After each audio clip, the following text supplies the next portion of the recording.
to me, they did much differently today than they did, and I think that's one of those things where, hey, we've got someone new, let's impress. So we're putting forth our best efforts instead of, we gotta come over here again kind of thing. Yeah.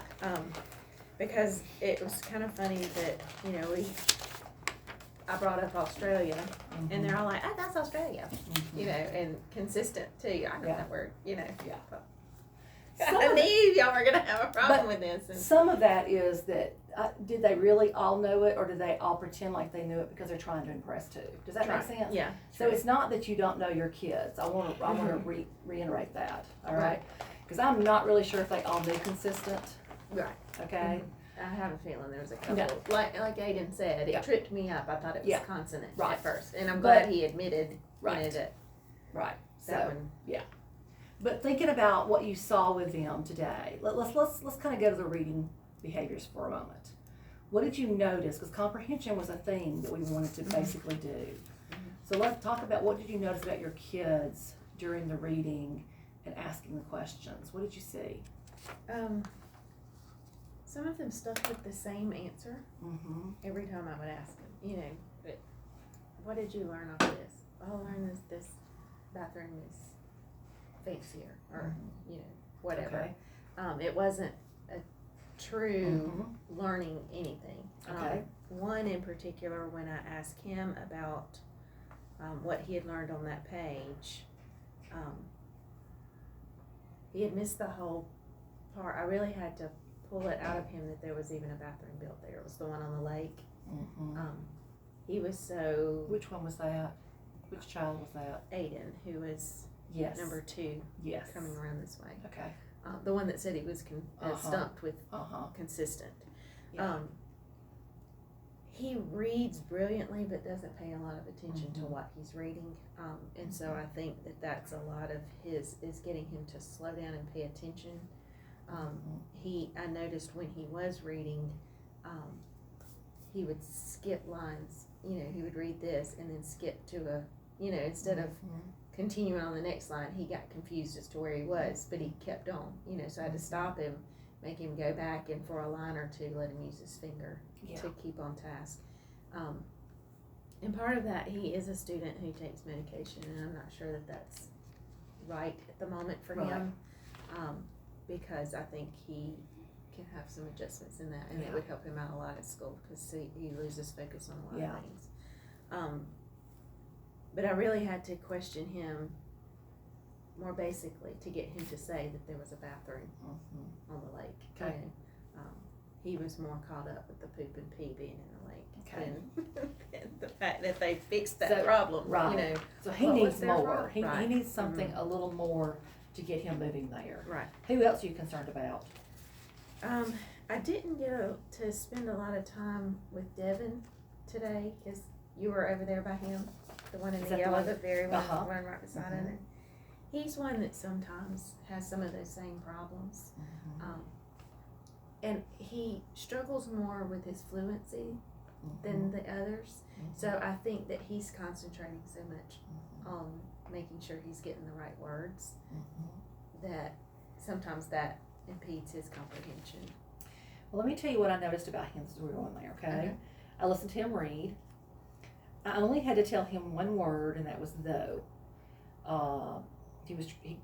First he said through, and then he realized it did not make sense. And he went back to reread, trying to make sense of it. So see, he was self-monitoring. That's huge. Good. A lot of kids don't self-monitor.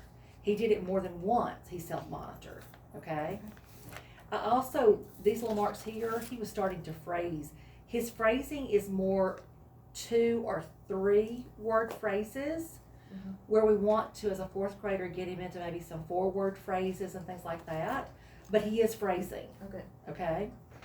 Now, in this particular piece, whether it be the fact that he actually was reading for me and he was trying to impress me or not, I don't know, okay? But he was able to tell me the big thing about. He said, that there are lots of unusual bathrooms, because I listened to the first one, okay? And that they're called different names. Okay. good. All right, so he got that first page pretty good. I did not get to come back to him and ask about another page though. All right. I did not get to mark any other students because they were reading so much quicker that by the time I was able to get around to them, I didn't have any words left. Okay. And so I didn't make them go back. Okay. Okay. But I listened to Xavier, okay? And I also listened to the girl, Camden, okay. So Xavier read fast. At first I was concerned that he wasn't going to be able to tell me a little bit about what he read, but he was able to give me some answers. Was he not when you standing there? Okay. All of a sudden I have to stop He's and hard think. to understand with his mask Yeah. on too. But we had a conversation, and I told him that that when you read in your head, sometimes you may end up reading faster than you read when you're reading out loud. That for them, when they're reading out loud, they've got to read out loud as if the person who is listening to them read doesn't have the words in front of them. And so they need to understand what they're reading, what that child's reading to me, okay? And I said, so to do that, you have to slow down a little bit. And I said, you've proved to me that you're reading the way you're reading, like fast, you still were able to comprehend today. I said, but it's always got to make sure you don't read too fast, you're not understanding the story. So I did say that to him.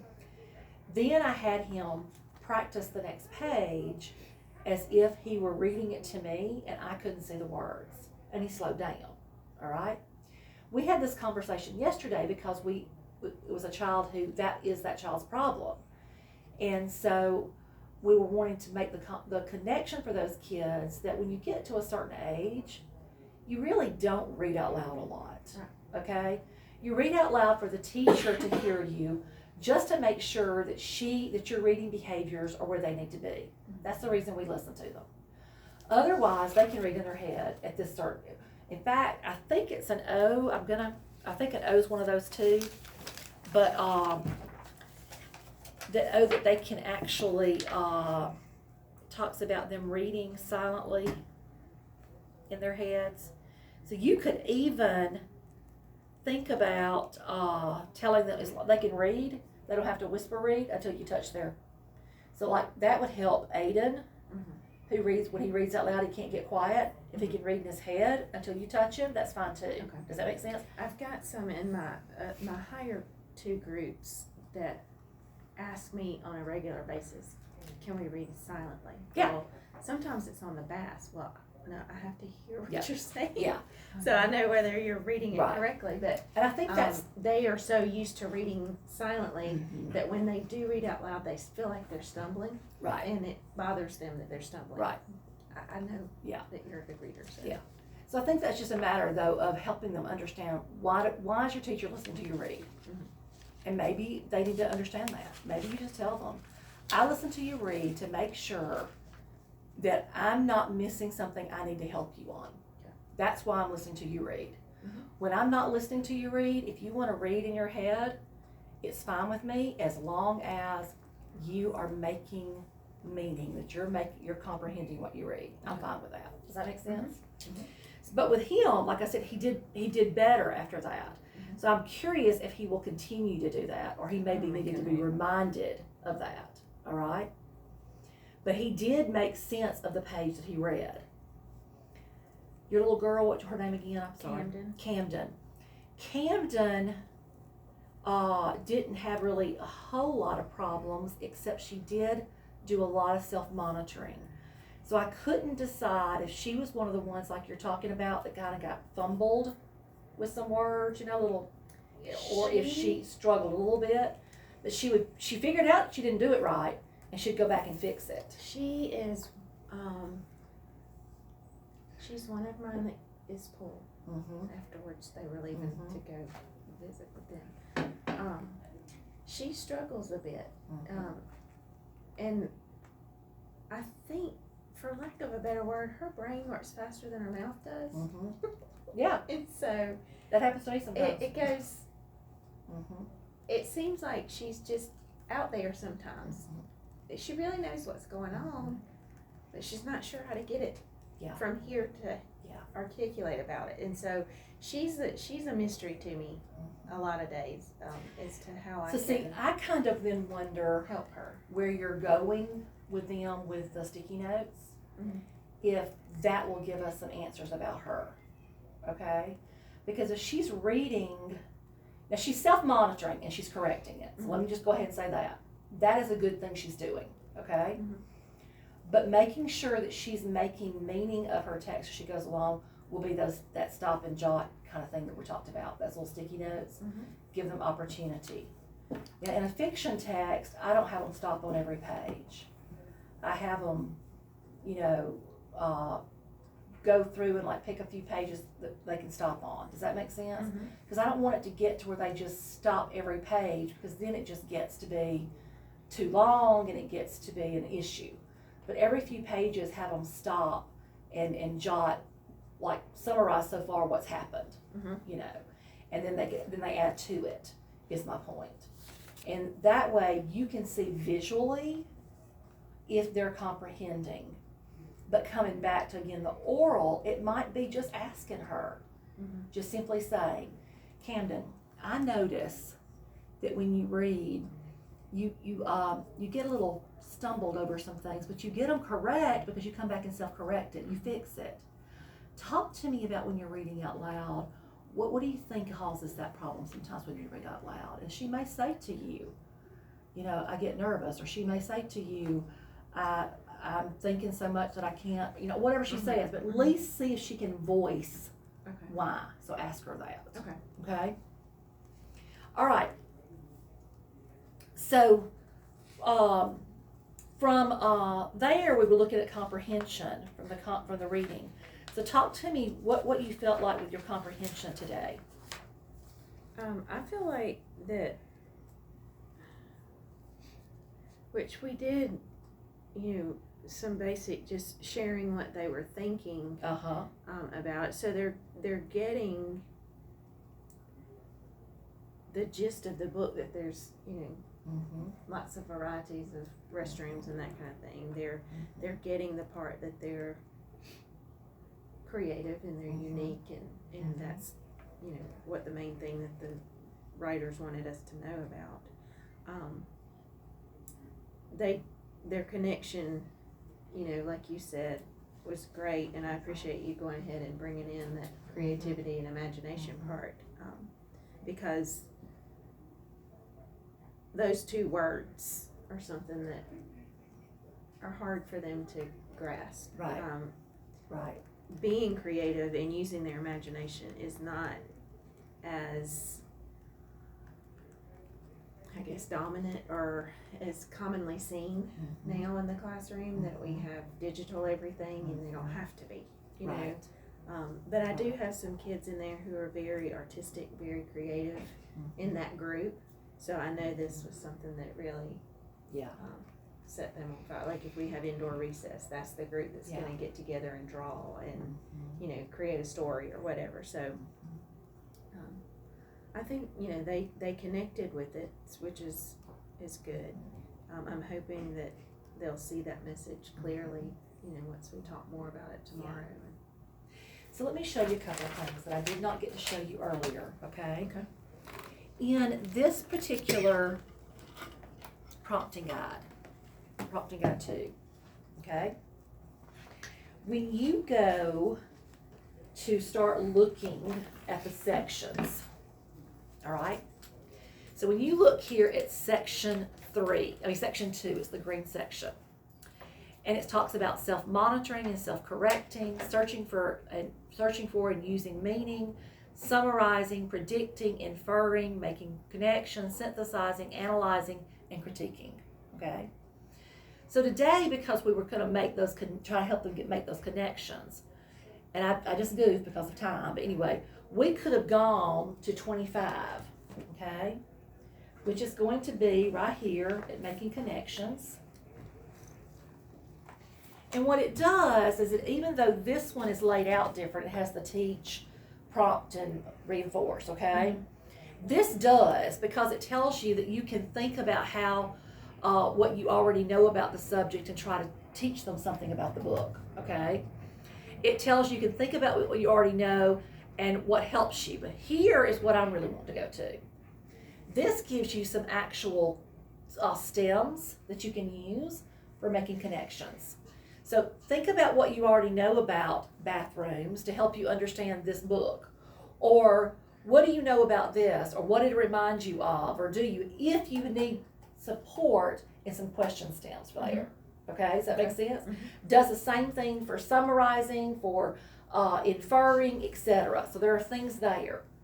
The other piece is that this last little part here has the reinforce, and it says, you thought about what you already know that helps you understand this book. All right? So like today, I hope you heard me say there at the end how they were using those things. The more we reinforce what we want them to learn and be able to do, then they're going to be wanting to do it more and more. Right? Okay. So this is going to be a great tool for you in these questions and looking at these particular strategies to give you some ways to go deeper. All right? Okay. Something that you did do is you ask, the why questions. We had a conversation also with one of the groups yesterday about teachers. We get stuck sometimes in our heads about just the main questions, okay? But the questions that go deeper lots of times are those questions that I told Christy them. I said, this is my mother, okay? My mother will call and say, so tell me about the wedding plans. And so I'll give her all the information that gives her the big idea what the plans are. But then she's going to go deeper. Well, why did Madison choose this color? Okay? Or what about this? And well, do you think this is going to happen and why? Or tell me more about that. Or am I making sense? Okay. She does that because she's looking for more clarification and more understanding.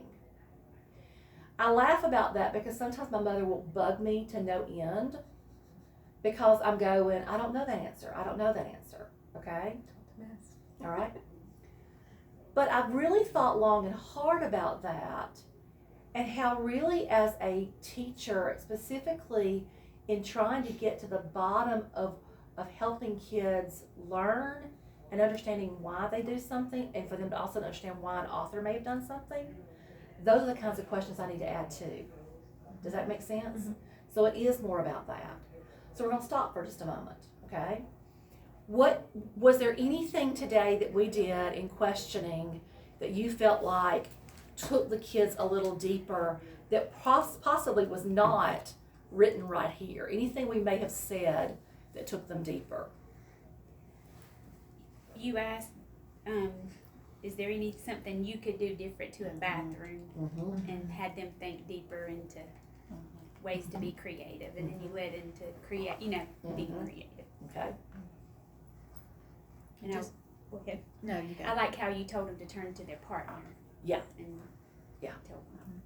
Just following up with whatever they said, but what did you learn from this page? And then asking a follow-up question to make sure that they really understood that. Right.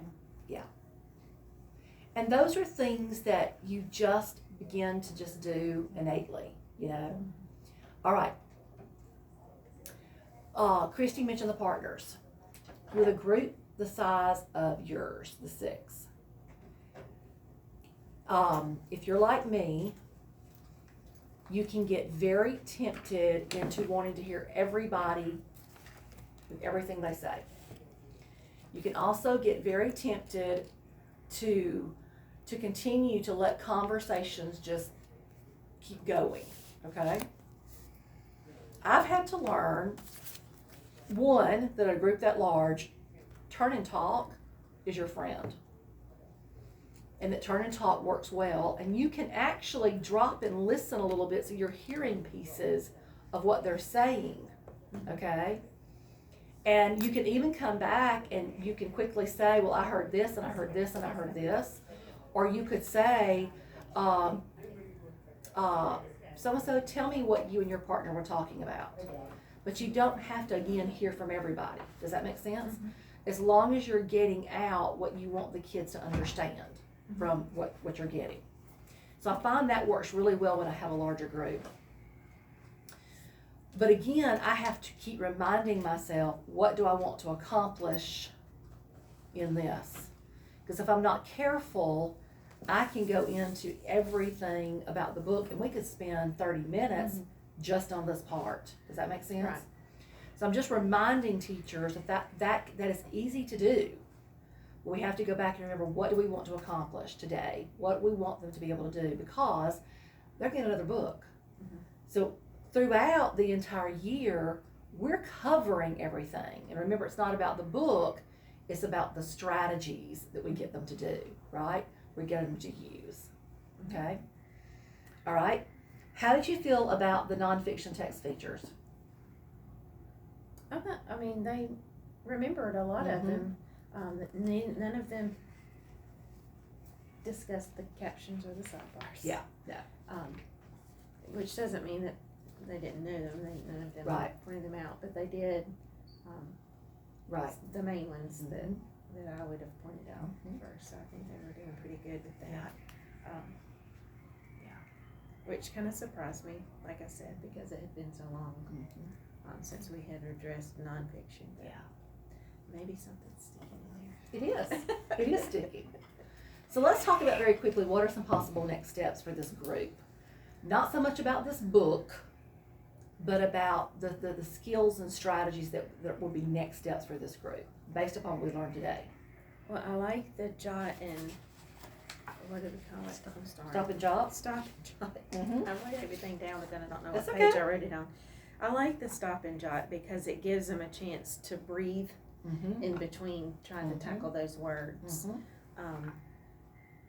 Especially with the nonfiction, because sometimes that feels boring, depending on what it is, and that will give them something to be looking forward to. They love a sticky note. And it also is helpful because when you have a book that has all those chapters in it, when you teach them to summarize, a chapter book of that sort, if you have stopped and jotted and just got the main idea, then it makes it easier to summarize. You see what I'm saying?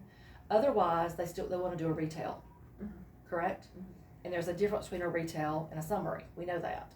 So that's also another way it helps too. I also think that this strategy in reading, being here, may be helpful for them in writing with their events. It will.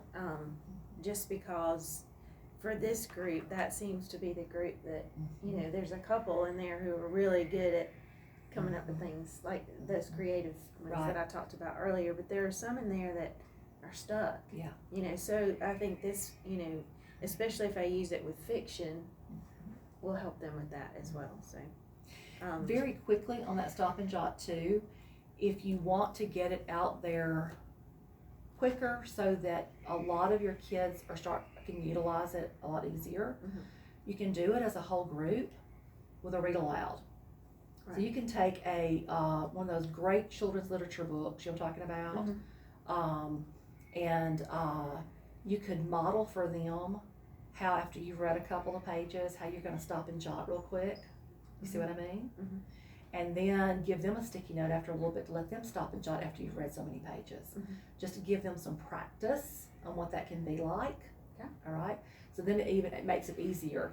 Another thing that works too is that after they have learned what the expectations are and so forth and what you're wanting, then you don't have to continue to do stop and jots all the time up here, right? Okay. But you can have them occasionally do it within their own text they're reading. Especially when you're having those kids and you want to talk to them about their text a little bit. Does that make sense? To see what all. So they're still carrying it. Okay, keep going. Next steps. Stop and jot. Stop and jot is when stopping and asking them that question of what have you learned so far. I will be keeping that and using that with my other groups more.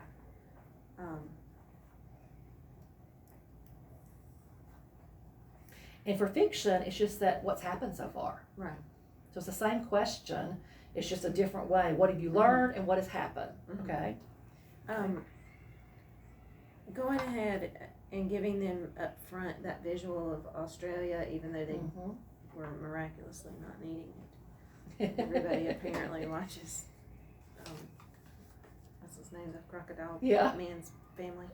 Anyway, but giving them that and then the reminders of the text features was helpful. So I guess sometimes I'm thinking I taught second grade, so I'm thinking that's too elementary, but it's not. It's just another memory. thing. Let me show you something else. This is real easy. If we were talking about, say, plants, okay, and our book had like herbivores, and it's actually in my next lesson. That's why I'm coming up with it. Herbivores, ruminants, cloven, okay? Because I don't really have a whole lot of time to teach explicitly all the vocabulary, and say there's like 6 words here, okay? It might be that what I do is I'll say, okay, boys and girls, in my introduction, I would say, so in the text that we're going to read today, there are going to be some words that I just want to make sure are not going to trip you up as you read. So I've got them listed here. It could be I have them on the whiteboard, it could be I put on a sheet of paper or whatever, okay? So I want you to take a look, and first I want you to read them to the words to yourself, okay? I want you to think about if you sort of know, have understanding of the words, okay? And then let them think about that and say, okay, now is there any word here that trips anybody up? Give me a thumbs up if you have a word. And so then you're looking around, and the kids are self-monitoring themselves. So you have one who raises their thumb or whatever. You say, which word is it? I'm not sure how to pronounce that second word there. Okay.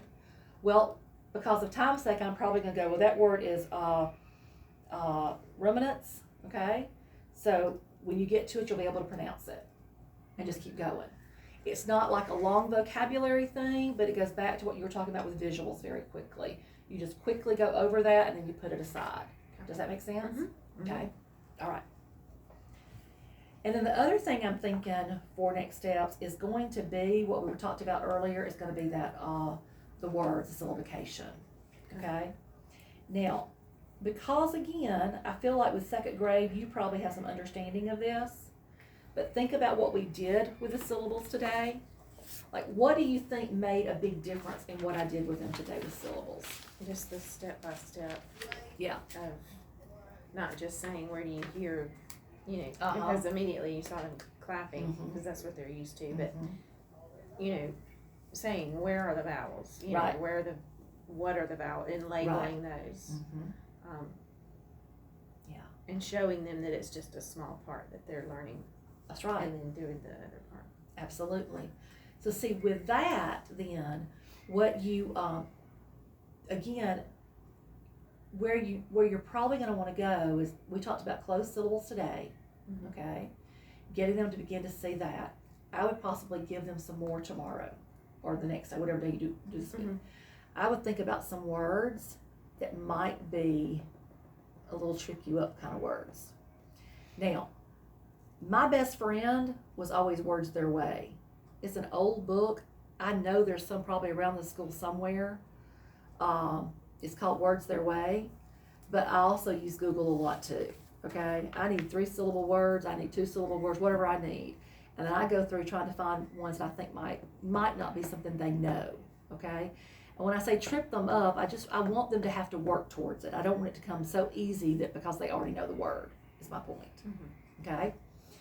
Then you're going to want to move into making sure that these kids understand the other syllables, all right? So you're going to look at an open syllable and talk about that. And the reason I'm going there is because of what you said earlier. These students are COVID babies. So they didn't get second grade, all right? Now second grade right now, with the phonics program they're doing, they're getting some syllabication with it. So it's not going to be as hard as they come up to you guys. Am I making sense? But because if we don't try to give them some of that right now, it's gonna be a problem as they move into 5th and then so forth and so forth.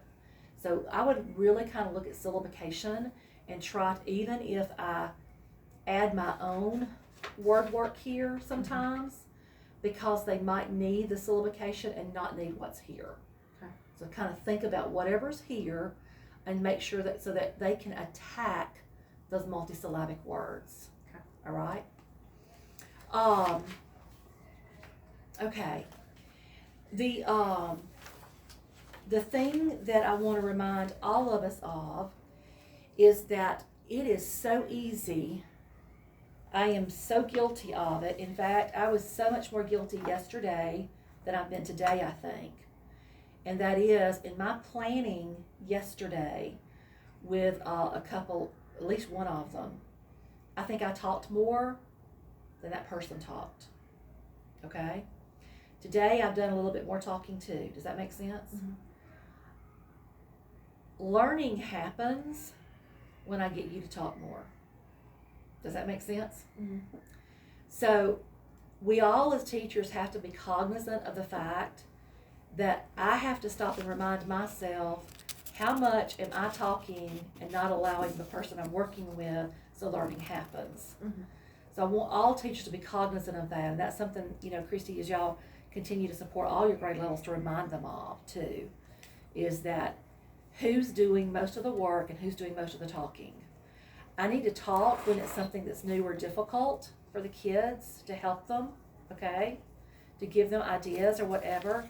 But I need to not do so much of the talking that they're not processing and learning through it, okay? All right, so because of time, let's go ahead and let's think about, I'm sorry I'm kind of cutting y'all off unless there's anything specific from our lesson that you feel like you need to bring out. We're going to go to next steps for fourth grade a minute. So when you're thinking about your 4th grade, okay, thinking about not your class, but your grade level in general, what are some possible next steps that you think that you as 4th grade teachers would possibly need to take, okay, based upon our learning so far? What would be good for our 4th grade teachers?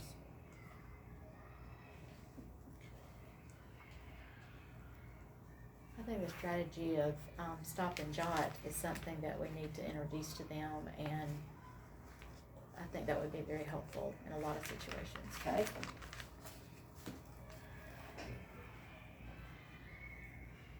I totally agree. I think reviewing the rules about syllables would be good. It would help me to have a little chart here to make sure I'm remembering, because those are all things that I know, but those aren't the way that I say it and talk about it. I need to be reminded and use those words and those terms and help them. So not only syllabication understanding for students, but for teachers too. Mm-hmm. Right? We had a to make training. sure that we That's all. what I was going to say. Y'all had a training. We had a training, and if we could get just some of the notes. Important thing. I from need that. to look back at that training because it was videos from our phonics program that we have, and maybe come up with the questions that you ask, for those word attack skills.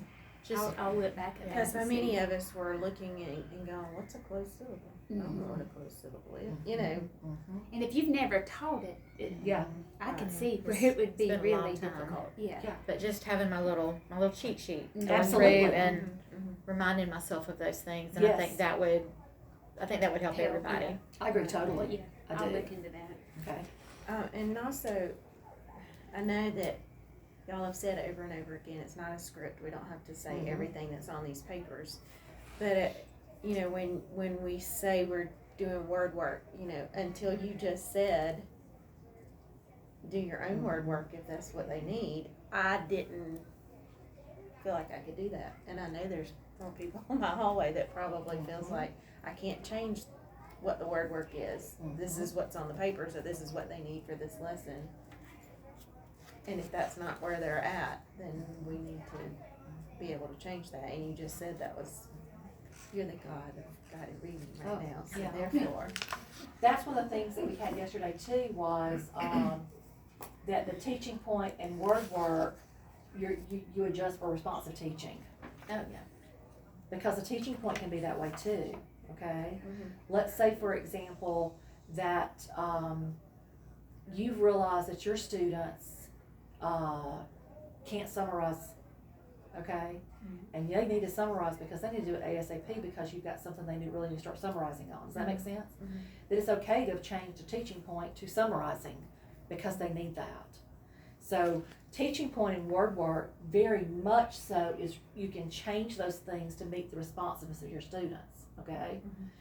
Then the others, like the questions and stuff like that, those are just suggested questions, but it goes back again to what your goal is comprehension-wise for your students. And if your kids do really well on the within the text, and you're really concentrating on beyond the text, then the within the text part is just them turning and talking or sharing what happened so far, okay, or what they learned from the story or whatever it happened to be. That's the within the text stuff. And then I'm listening to see if they've got any beyond the text things. And then from the beyond, if they don't, then I'm ready to take them beyond with the questions that I'm ready to pose. Does that make sense? And then of course to the about also critiquing and analyzing. So, analyzing the text to know what did the author use here to help us understand this book that we just read, especially nonfiction text features that way. Okay. All right, I'm going to add reading behaviors. I think we've had it every time, but I'm telling you that reading behaviors is the key. Okay.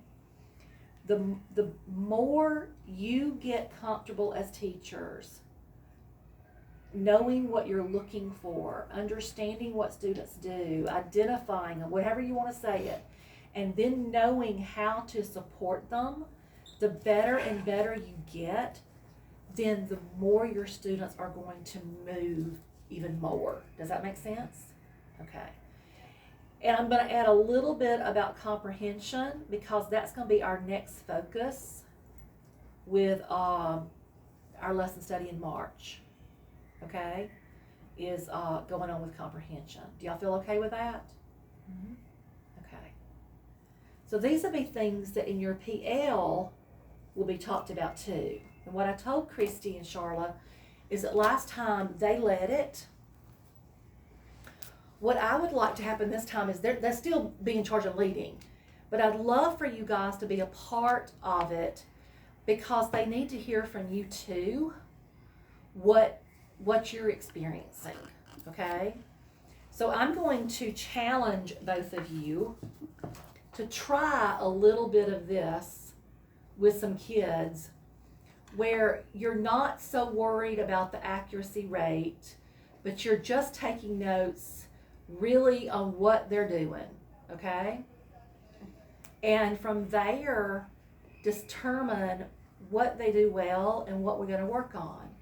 Now, what should be happening is that if you've been working with a student, like for example, Xavier, what was his name? Xavier, okay. If I were Xavier's teacher, because of the conversation I had with him today, all right? Tomorrow, if he's in my group, when he reads aloud to me, I'm looking very specifically. Is he reading that text like we talked about so that if I don't have the words, I can understand it? If he doesn't, I'm going to remind him again, right? But what I hope is going to happen is over the next little bit, that if I did something like this on him, or if I'm doing a little anecdotal note, I'm going, reads like he's reading to me, and I don't, whatever, so he's got it. So that reading behavior we have fixed. And we're ready to move on to something else to really focus in on. Am I making sense? To help him get better. So I'm just going to challenge just to play with it. I don't need to see them, but I want to hear what you're learning from it. You're probably going to find there's going to be some things occasionally that you're going to go, I don't know what to do with this. Be prepared to ask me those questions, but also remember this is in here. This is going to go to those reading behaviors that you hear them do out loud, not so much the comprehension. There's going to be the self-correcting and the self-monitoring and so forth. Am I making sense? And they're going to have ideas in here just like we did on the comprehension one too. Okay? All right. What else? Anything else? Y'all feel good about today? You taking something with you? Yes. Stop and jot. I have a quick question. Absolutely. Tracy mentioned it earlier about the difference between fiction and nonfiction. And our kids, in my groups too, they say fake or real. Those are the words that they use. And I'm like, is it more of a story or are you learning something? Are there any specific questions that help them? Because realistic fiction is what gets them. They go, but it could happen. That's not, weird things. And Okay. I'm like, that's not what I'm saying. I mean, I'm going to go back to visuals again, okay? I would more than likely take something that in that group, or if it's the whole class or whatever, we're going to create a chart of some sort. Now, I'm not talking, it doesn't have to be pretty. I'm not talking it has to be a big chart. It could be a sticky note like this. It could be a sticky note like this. But we're going to make something that helps them visually see. And if it's nonfiction and fiction and they're wanting to go real and fake, I'm going to put nonfiction at the top and I'm going to put fiction at the top. And I'm going to say, these are the words that we're going to start learning to use. But I'm going to put in parentheses so you remember that nonfiction means real, fiction means fake, okay? Then we're going to list out some things that we know. We can always add something to it later. Realistic fiction, I'm going to do the same thing. Realistic fiction, what do we know? So that when I'm at my group and I've got my books, and I might say, so I want you to look at your books, okay? And I want you to be able to tell me what genre we're in, all right? Now remember, if you're struggling, you've got something that will help you, all right? So then they're having to be the person who's doing the work. They're looking at the chart or the whatever it is and going, oh yeah, well this is, okay, all right. So then it might become that I go, okay, so you said it's fiction? Awesome. So now go back and look very quickly. Is it, realistic fiction? Think about what realistic fiction is. Or is it not realistic fiction? Think about that for a moment and have them look and see. Does that make sense? It does. It's just, I did not think it would be such a big problem. It is. Asking each time, and that just, they've gotten better, but they're still not, all of them aren't there yet. Yeah. And I didn't know if there was some magic word that, Yeah. or something that would help. Many of mine have figured out that inside of the cover of the book, it tells you what kind it is. Yeah, So they then go, I let have me to think look. I'm like, no. Yeah. Leave the book alone. Yeah. I get that. But yes, that's my best suggestion to Okay. you. Okay. Visuals are a big thing. Having that, it's like a word wall, okay?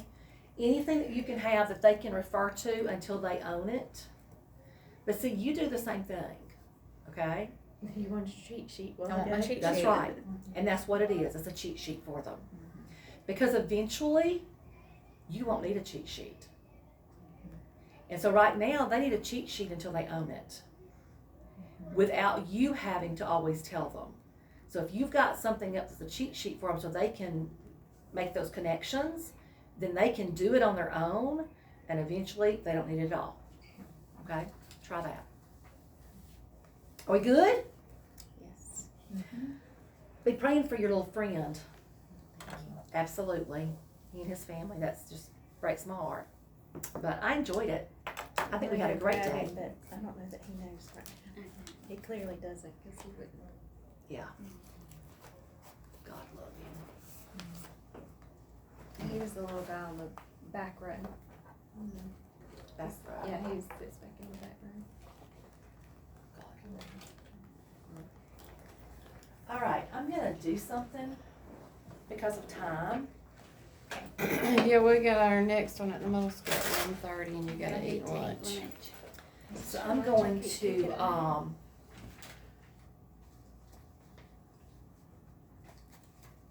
it won't be as pretty. Is that okay?